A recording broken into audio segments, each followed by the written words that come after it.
A very good afternoon, students. So today we will learn about ionization energy, which is a very important property seen in all the elements present in the periodic table.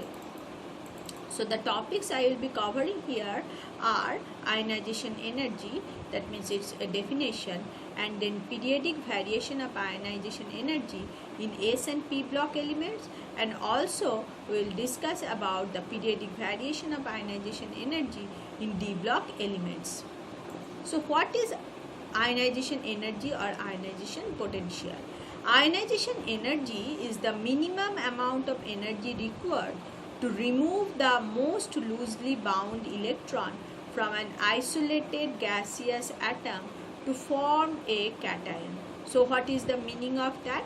You see here, I have shown here pictorially. So this is an atom, and here this is the nucleus, and these are the electrons. So these are the outermost electrons.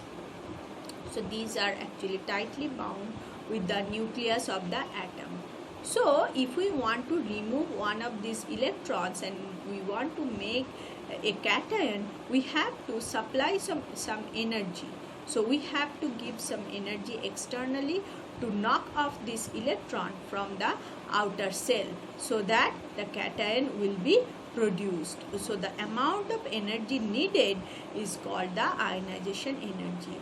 And in that case, actually the atom should be in an isolated condition. That means it should not have any interaction with other atoms, or it should be very much isolated, and it should be in the gaseous state, because if it is in the liquid or solid state, there will be another forces will be acting on this atom. So we don't want that. That's why we are saying when we calculate the ionization energy, the atom should be in a isolated gaseous atom form, and it should be in the ground state as well. So the metal, if we supply ionization energy, it will form M plus in gaseous state, and one electron will be there. And this whole process will be endothermic, because we are supplying some energy to knock out the electron. That's why the process is endothermic. So the unit of ionization energy is actually electron volt per atom or kilojoule per mole. So here I have written the conversion factors, like from 1 electron volt per atom, if we want to go to kilojoule per mole, it will be 1 electron volt per atom is equal to 96.48 kilojoule per mole, and so on. So ionization energy tells us how tightly the outermost electron is bound to the nucleus.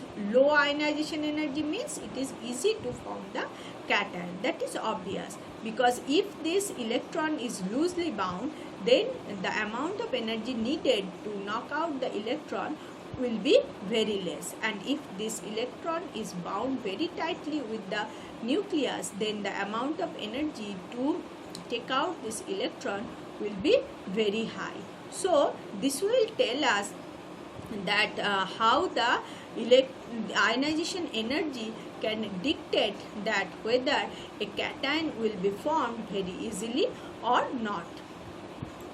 Now I will tell you about successive ionization energy. So what is the meaning of successive ionization energy? Let me tell you first this thing. So IE1, this is the first ionization energy.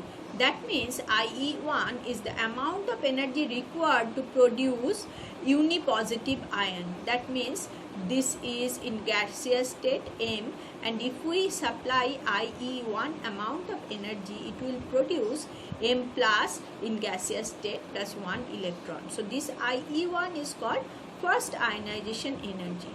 Now if we take this unipositive ion and then supply IE2 amount of energy, it will produce the cation M plus 2. So this IE2 is called the second ionization energy.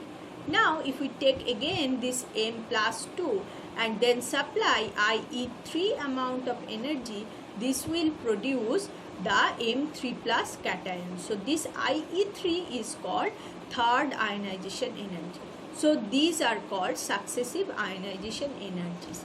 And there is a statement that successive ionization energies gradually increase. That means IE3 is greater than IE2 is greater than IE1. And why this is happening? We need to know that. So let us take an example of lithium. So lithium in the neutral state, it has number of proton in the nucleus is 3 and number of electron also 3 in there.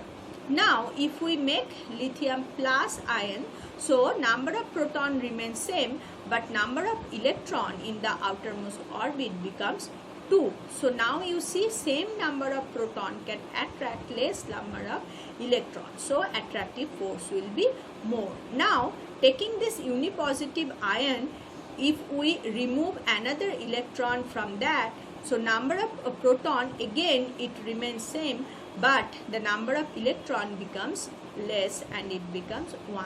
So when the dipositive ion is forming, the number of proton is much more and this number of proton remaining same, they are attracting less number of electrons. So the attractive force will be much more.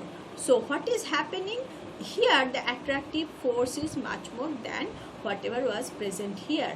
So what will happen? More amount of energy will be needed to knock out one electron from Li plus to produce Li2 plus. That's why we say that to form a higher valence cation, the amount of ionization energy will be more and the successive ionization energy will be like IE3 is greater than IE2 is greater than IE1. So this is, I think, now clear to you. So in exam, if it is asked that explain the successive ionization energy of an element is IE3 is greater than IE2 is greater than IE1, I hope you will be answered that question. You will be able to answer that question very well.